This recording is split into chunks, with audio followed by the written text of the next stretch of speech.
잠언 23장 34절 말씀을 다시 보시겠습니다. 너는 바다 가운데에 누운 자 같을 것이요 돛대 위에 누운 자 같을 것이며. 아멘. 사람이 돛대 위에 누웠다는 게 도대체 이게 영적으로 무슨 의미겠습니까? 하고 많은 데가 많은데 왜 하필이면 돛대일까? 이 말씀을 통해서요, 우리를 향하신 하나님의 마음을 좀 나눴으면 좋겠습니다. 본문에 돛대라고 그랬죠. 이렇게 번역이 된 히브리어 본문이 히벨이라는 말입니다. 히벨, 이 말에는 돛대, 마스트라는 뜻이 있어요. 그런데 이 돛대라는 뜻 말고도 이 히벨이라는 말에는 세 가지 더 중요한 의미들이 있습니다. 하나는 뭐냐면 묶다라는 뜻이 있어요. 돛대가 있으니까 거기다가 뭐 이것저것 주렁주렁 묶었겠죠. 두 번째는 서약이라는 뜻이 있습니다. 세 번째는요, 노고, 진통, 이런 뜻이 있어요. 그래서 이 히벨이라는 말은 묵다라는 뜻이 있고 서약이라는 뜻이 있고 노고와 진통, 수고를 한다는 뜻이 이 말씀에 들어 있습니다. 오늘 본문의 이 돛대라는 말은 그래서 생각보다 의미가 굉장히 많은 단어입니다. 근데 뜻이 많지만 우리가 이 히벨이라는 말, 돛대라는 말의 의미를 이렇게 종합해 보면 어떤 그림을 하나 그려낼 수 있느냐? 죄에 묶인 인간의 현실이 이거다라고 우리가 말씀을 그려볼 수 있습니다.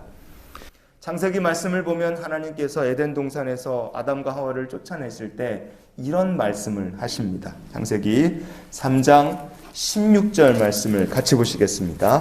내가 네게 임신하는 고통을 크게 더하리니 내가 수고하고 자식을 낳을 것이며 너는 남편을 원하고 남편은 너를 다스릴 것이니라 하시고. 아멘.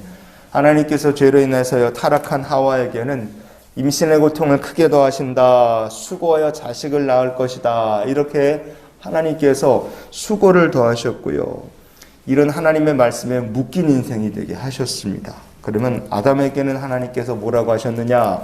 창세기 3장 17절 그리고 19절을 우리가 보시겠습니다.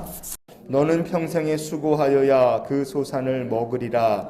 내가 흙으로 돌아갈 때까지 얼굴에 땀을 흘려야 먹을 것을 먹으리니 내가 그것에서 취함을 입었음이라. 너는 흙이니 흙으로 돌아갈 것이니라 하시니라.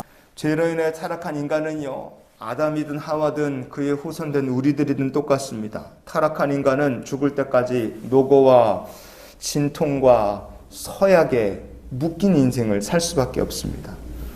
여러분, 오늘 말씀이요, 우리가 왜 돛대 위에 누운 인생을요, 죄에 묶인 인생이고 죄의 종로를 타는 사람이라고 볼 수밖에 없느냐? 돛대 위에 누웠다는 말씀이 이게 자유가 있다는 뜻이겠습니까? 자유가 없다는 뜻이겠어요? 자유가 없다는 뜻이기 때문에 그렇습니다. 돛대가 자기 집 안방이 아니에요. 돛대에 누웠다, 그 사람이 마음대로 움직일 수가 없다는 뜻입니다. 마치 서약에 묶인 것처럼요, 하나님 말씀하신 심판에 묶인 것 같은 인생이요, 타락한 인간은요, 죄와 사망과 저주에 묶여서 돛대에 누운 것처럼 옴짝달싹을 못합니다. 참 자유가 없는 신세라는 뜻이에요. 돛대에 누운 자와 같다, 그것은 또 어떤 의미이냐? 그 인생이 지금도 위험하고 앞으로도 위험할 거라는 뜻이에요. 돛대 위에 누워있다, 배가 움직이는데 큰일 나죠. 앞으로는 배가 나간다, 그러면 더 큰일 납니다. 언제 떨어질지 몰라요.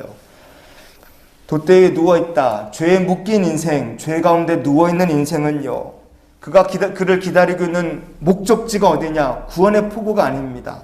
죄에 묶인 사람이, 죄에 누운 인생이 쭉 그냥 나가면 그가 기다리는 마지막 포구는 어디냐? 지옥의 심판이기 때문에 그래요. 돛대 위에 누운 자와 같다는 것은 또 어떤 의미이냐? 이 사람에게는 미래에 대한 약속이 없고 소망이 없다는 뜻입니다. 돛대 위에다가 뭐 집을 지을 수 있겠습니까? 거기다 뭘 할 거예요? 발전도 없고 소망도 없고 미래도 없고 약속도 없는 인생이 될 수밖에 없어요.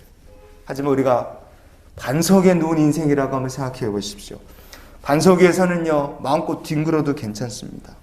반석 위는요, 아무것도 할 수 없는 것이 아니라 모든 것을 할 수 있습니다. 심지어 집을 지으면 바람이 불고 창수가 나도 그 집은 무너지지 않는 거예요. 반석 위에 세운 집에는 모든 좋은 것들로 다 채워도 괜찮습니다. 쓸려 내려갈 일이 없기 때문에 그래요. 우리가 말씀 위에 누운 인생, 반석 위에 누운 인생은요, 하나님의 말씀이 이렇게 든든하기 때문에 그 삶에 평안이 있고 약속이 있고 미래가 있고 소망이 있는 삶이 되는 줄 믿으시기 바랍니다. 그래서 우리가 이 말씀을 생각하면 이런 기도로 오늘 하루의 삶을 살았으면 좋겠어요. 하나님, 오늘도 하나님의 말씀의 반석 위에 굳게 서게 하시고 십자가에 묶인 인생이 되게 하여 주시옵소서. 우리는 돛대 위에 누운 인생, 돛대에 묶인 인생, 그런 삶이 되면 안 됩니다. 죄 가운데 누운 인생이 되어도 안 되고 죄에 묶인 인생이 되어서는 안 되기 때문에 그래요. 하지만 말씀의 반석 위에 눕고 십자가에 묶인 인생이 되면 우리 하나님께서 주시는 은혜와 축복이 있고 복된 미래와 약속이 있는 삶을 살게 될 줄 믿습니다. 그러니 오늘도 축복을 향하여 주님과 함께 전진해 나가는 귀한 삶이 되시기를 예수님 이름으로 축원을 드립니다.